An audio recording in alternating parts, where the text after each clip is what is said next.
So this lens is an STF lens, and it means it's got an apodization filter inside there. We have this kind of filter and this kind of lens for our A-mount lenses, 135mm lens there, but that is a manual focus only lens.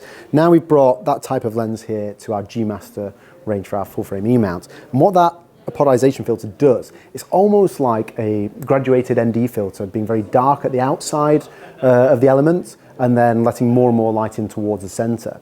The effect that that has is that it gives you a really smooth defocus effect because it's letting more light in the center than at the edge, and this really creates very nice, pleasing bokeh, very smooth, very silky, less hard edges, and also no kind of like onion rings or this kind of thing. What's very important with the apodization element is that you can have minimal vignetting from the rest of the elements of the lens, because of course this filter is very specialized, and as I said, it's graduated with darker areas towards the outside and letting more and more light in towards the center.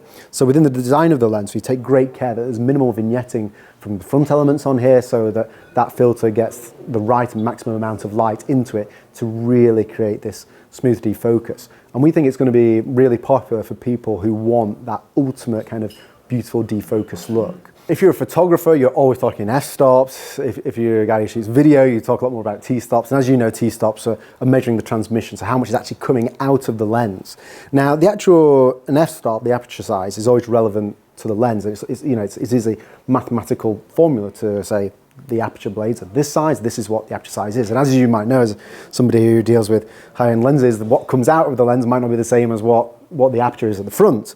Now, due to the apodization filter, of course, there's not as much light coming out. So while the aperture size is f2.8, the actual t-stop for that is 5.6 because of the apodization filter. So we wanted to make it clear that if somebody's buying an f2.8 lens, they should expect T5.6. So of course it will have the depth of field of an f2.8, but in terms of the exposure level, T5.6 is going to be coming out of there. So that's really important. We have options to control that aperture on the actual lens itself. So you can select to control it from the camera. There's an A point on here, which you might be familiar with some of our other lenses. So from the actual camera body, you control the aperture size. But otherwise, you can manually control it, of course, with the ring here. And if you're familiar with our other lenses, of course, it's got a D-click switch. So for those of you who are recording movie, you're not getting nice clicks within there. But what you'll also notice is that we do have a large area between T5.6 and 8. And the reason why that is that's obviously one T-stop, one stop.